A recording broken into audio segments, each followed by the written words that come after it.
Hello guys, hello and welcome to a Zerg macro video. This is how to macro as a Zerg, and just trying to keep your focus on doing everything that is essential for macroing successfully as Zerg. Now, we are observing TQ Andy as he out macros me, and spoiler alert. So now we're going to go ahead and just take a look at what's going to be doing, what you have to do as Zerg to macro, and just the key focus of larva and everything around larva. As a larva is your number one thing you have to worry about as Zerg. You can either choose to produce a drone or a unit from a larva. Simple concept there. Now the complexity comes from, do you want to build a drone or a unit at what time? That's when the real complexity of Zerg macro comes into play. When is it safe to drone, and when do you need units? A lot of the lower league players out there are probably building too many units for fear of being attacked when they could have been getting drones. That comes with scouting what your opponent is doing, and then you can realize exactly what your opponent's going to be doing, so you can make sure you can go ahead and respond to that. So now, let's just say you scout a Forge Fast Expand. So you should be thinking as Zerg, great, another base goes down, drones forever. Just because you have that freedom. So now, we're going to take a look exactly what's going to happen right now, because the thing you have to do is keep track of your spawn larva. You have got to spawn larva efficiently. If you can't spawn larva, you're not going to have larva, unless you're going to have an additional 4 hatcheries, which is going to cost you 1,200 minerals that could have been drones. So that's going to be the big thing for Zerg. But other than that, the same rules still apply to just normal macro, which is spend your money, don't get supply blocked, and make sure that you can actually get what you want when you want it. This is another pesky thing that Zerg has to deal with, is when people block their expansions. For example, what I'm doing right now to Andy. So he does block it. I do block it successfully for 150 or so minerals, which is fine. But there are some things that... Let's go ahead and talk about Zerg and situations, because that's really, really important for Zerg, is dealing with certain situations. In this game, Andy scouts a 1 gate at the front. It is not a forge, which is just a personal preference of mine. I don't like forge fast expanding. I can talk more about that if you guys want, but this is Zerg focused. So now so Andy scouts that. He has his gas going down. He'll be able to get up his speed, but he's going to need to keep an eye on whether or not I'm going for something strange along the lines of Stargate or anything like that. So scouting is going to come into play. Zerg has got to scout to realize when there is an opening for whatever they wish to be doing. In Andy's case, so far, not much to see. See me Macromanagement boosting out a some kind of unit from my warp gate, or my gateway, and it's going to need to be seen what it is. Whether it's a stalker or a sentry is very, very, very telling. So Andy, if he sees a sentry, it's going to look like an expansion. He's got to keep an eye on that, though, and keep darting up. You need to go ahead and look with lings and try and see if there's going to be anything along the lines of Stargate play or something like that. So now here we're going to have him start getting his spawn larva going. You can see just as natural. He's doing a great job of scouting, looking for probes that are hidden, because if he can kill off a probe or two that are hidden, that could be throwing down pylons and such, that'd be great to go ahead and take them out. So you can see Andy is doing that, and that's what you've got to do. You cannot let pylons and everything go by. You can't let proxies stand by, all these things. So now we're going to see him spawn larva some more, as he'll be able to go ahead and continue droning. As you look in the production tab right now, it's purely drones. Right now, 6 drones, a queen, and metabolic boost. No units whatsoever. And he's going to be able to get control of the watchtowers to see attacks coming. He has an overlord in play that he can go ahead and sacrifice in and try and see what's going on. Now, something that Andy might take advantage of that some people won't be able to do is the fact that Andy and I have played a lot, and he knows my style of play. So we just scout forward, and look at that, he saw the Nexus. So he knows, once again, right, odds are passivity coming. If for some reason the Protoss is going to push in with a little bit of a push, that's kind of repetitive, but if the Protoss decides to move in with a little bit of a push, and he has control of both watchtowers, and he knows to plop down 2 spawn crawlers and pump out some lings, and odds are push will do no damage whatsoever. And so far he's got 7 probes in that production tab. Just look at that. It's only probes right now. He's scouting to see if he can get with something else, and a fast third. This is very, very risky against a Forge fast expanding person, because I could be doing just a simple like 8-minute mass gateway push, like a 5 or 6 gate, and he would know. He wouldn't know. But now with The question is, can that Overlord actually see the Expo? He needs to be able to see if I'm going to cancel and go for a cheese along those lines, which I don't do, but it's a possibility because other Protosses do it. Now we're going to see Andy continue to spawn larvae. His queen energy is looking to be pretty solid, but you can see how he's just managing his macro. It's been drones. The unit station right now, it's 38 drones to 32 probes, and he's ahead in the food by a little bit, looking solid, and now he's getting lings. Now he's getting okay. Odds are we're going to start seeing some kind of aggression possibly now, so I just need a few units just to make sure that I won't die. And look at that, drones again. This is pretty much all I'm going to be talking about. It's drones this, drones that, but no, it's not actually all I'm going to be talking about. It's going to be, look at this aspect of this gameplay, how he reads this, and why he does this in response to that. It gets complicated. Now we're going to see him pushing in. Now he does watch as my units are moving out. He's got enough lings that he doesn't have to worry about this push too much. It's just a matter of positioning and not falling prey to force fields. But he's watching me pull back, so he's like, okay, I can try and pick off some sentries. He goes down the bottom, he's going to get that surround and try and do damage. So now there he goes, and push forward, and then we're going to see force fields to save the sentries all around. So I think he managed to kill one sentry, and that was it. So force fields do manage to save me, but there are a lot of them close to dying, just a note for what he's doing. Now you can see him producing a lot of units. Look at that, 10 Zerglings, 4 Roaches, and he just lost his Zerglings. If those hadn't died, he could get more drones. But they did die. You have to have an army presence.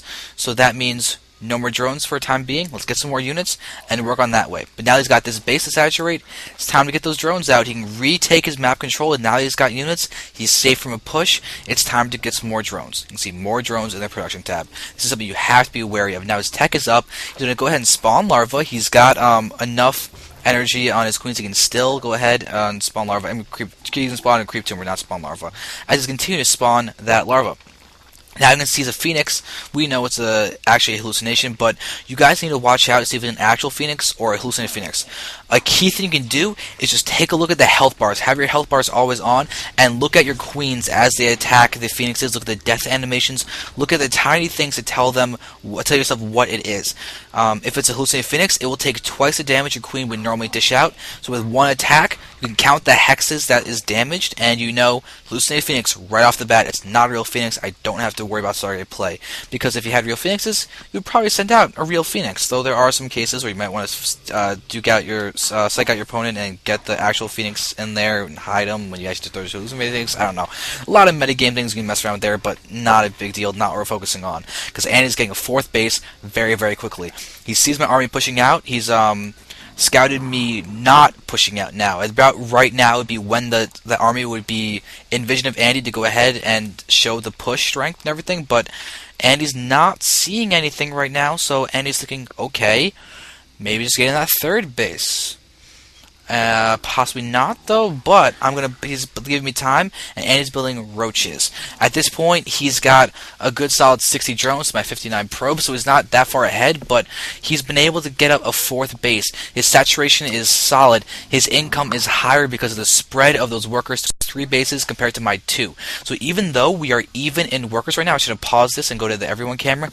Even though right now we are even in workers, dead even, 59-59, Andy has an additional 400 minerals coming in to me, actually even more than 440 minerals coming in than I do, as he's got the drones here in that almost 16 number. I mean, it's his main, might as well have that last longer, it can't hurt.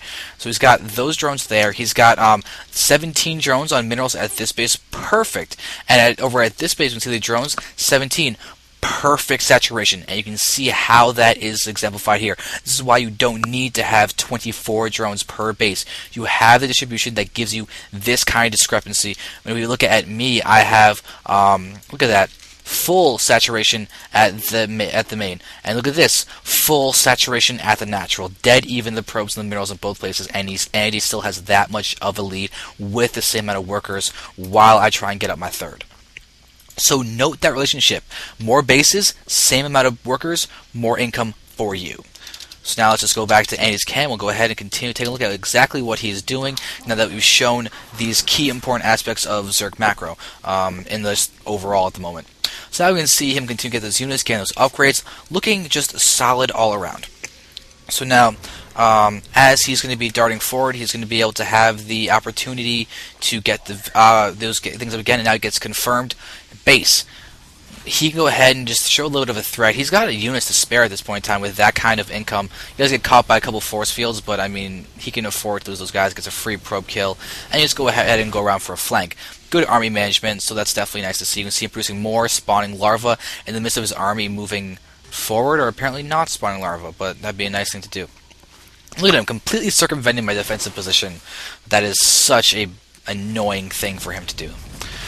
Now we see him moving forward, getting free damage, forcing cancellation on his units, and just being really, really annoying. See him pushing forward. And by the way, you see how he's dancing around over there? That's because the DT was warped in there that I did to try and keep him inside my natural space so I can go ahead and have time to move forward. You can see the shimmering of the observers. That's not a big issue though. What is an issue though is the fact that I'm blinking into a whole lot of roaches, but I have to because of the position that he's in.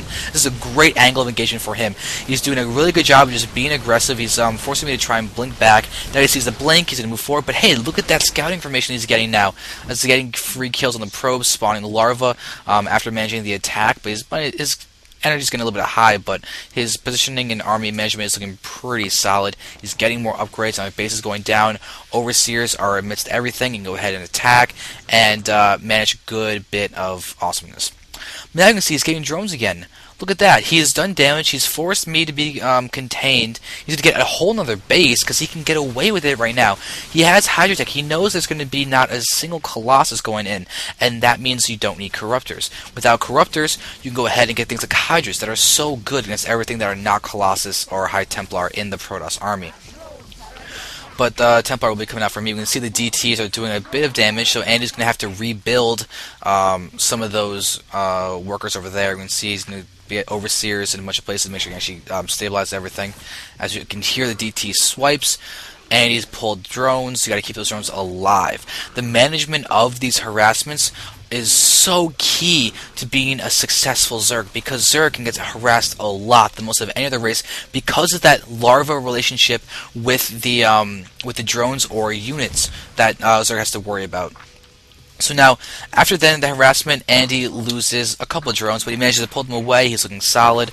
I think a couple more actually falling, but I only killed 4 drones. That's kind of disappointing just for me, considering that I'm the player in this. But see how Andy has all those hatcheries, so he has all that larva available. And look at that, 10 drones. He went down to 56 drones after that last attack, but after that, he's going to shoot ahead of me once those guys come down, and he gets a nice free misrallied Robo Immortal. That's kind of unfortunate for me. But still, Andy, look at his food count. 163 to my 118. He's taking minimal damage. He's mostly taking damage on the hatchery with the DTs, and that's about it. He's spawning larvae everywhere. He's gotten more and more drones. He's getting his upgrades. Those bases are out. Let's look at the income again. Just take a look at the discrepancy between the people of me and him. Now that he's got all these bases, you can see it's getting a little bit more even now that I have my third, but he's still ahead.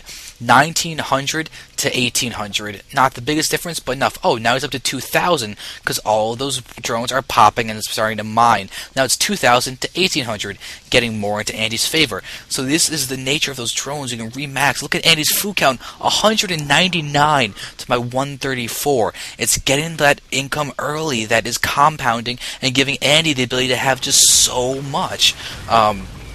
And it's not even with the perfect spawn larva. It's just being able to just have good instincts about where the drones go, and what ratios, and how to actually manage what you build at what time. You can see him just moving his army really well to evade the force field. It's just a nice Zerg thing to do. And has to be able to push in, regroup his army. He's got good upgrades. He's getting more Hydras. And let's go back and look at the income. Now it's at 2300, 2400. It spiked for a second to my 1700, 1800, whatever. Now that I'm probably starting to lose mineral patches in my main, but Andy's going to still have his. Let's actually make sure I'm not lying when I say that. Yeah, Andy still has a 700 in some of these guys. Look at my main. I'm down. I think I actually started mining out some of those. Yeah, I'm at 7. One of them is mined out. This guy's got 220. And this is me having fewer probes than normal because I transferred some of them as I went to get this bottom base, I think, for some hidden reason. Oh, yeah, because that Zergling was over there. I didn't want Andy to realize I had that base coming down. So I'm trying to macro a lot. But still, Andy is making me not a liar, as he does have more mineral patches than I do. And we're seeing him pushing forward, doing a little bit more, just having nice awareness of where to go. And I'm just going to push forward, and just has enough army that it's going to be hard for me to really push into this thing. Plus, I have a bad position with my charge outs being behind my stalker, something I've been trying to fix, but it doesn't matter. Even if my Charizards are perfect, I would still be losing this battle. And it is just handling this incredibly well. You can even see those observers take them out with the Hydras and the Overseers. He's preventing any Micro could possibly do to try and come back. And this is just him completely overrunning me. Not really even need to do that much, as he just watches this and me GG. So that is Zerg Macro. That is Zerg Macro. At the end of the day, 2,000 income, 1,700 in terms of minerals, and plus, she'd actually have more gas if he started mining more from here. But his income's looking solid. You can see the ratio. This is easy to remaster roaches. So as to say, this game wasn't GG yet, and I was still gonna stay in this. Let's just count the larva that Andy has at his disposal for getting out more units. 24, and then additional 7. That's 31 roaches. That is 31 roaches. That's max. Andy, in order to remax, needs 62 food. 31 roaches. That actually works out really cool. Awesome. That's exactly what he needs. Actually, I don't even think I have all the larvae. Yeah, that's not even larva. There we go. He's okay. Andy has more than enough larva to remax the 62 food of roaches necessary, the 31 roaches. He's almost 48 larva. It's a whole lot of larva to remax with and push in, and he's got the money to do it because he's Zerg and macroed very, very well. So this is Zerg Macro, guys, overrunning me and my almost 4 bases, and oh my god, that's, okay, we're gonna ignore that happening. But now, yeah, so, this is an alarm because I have food about to be done, so I'm going to end this now. Yeah, so I thought this would be done faster, but still, macro guys at Zerg, spawn larva, get all your creep tumors down, scout so you know you can drone, and that is how you macro a Zerg. Thank you very much for watching. I'm going to end this now and go get my food.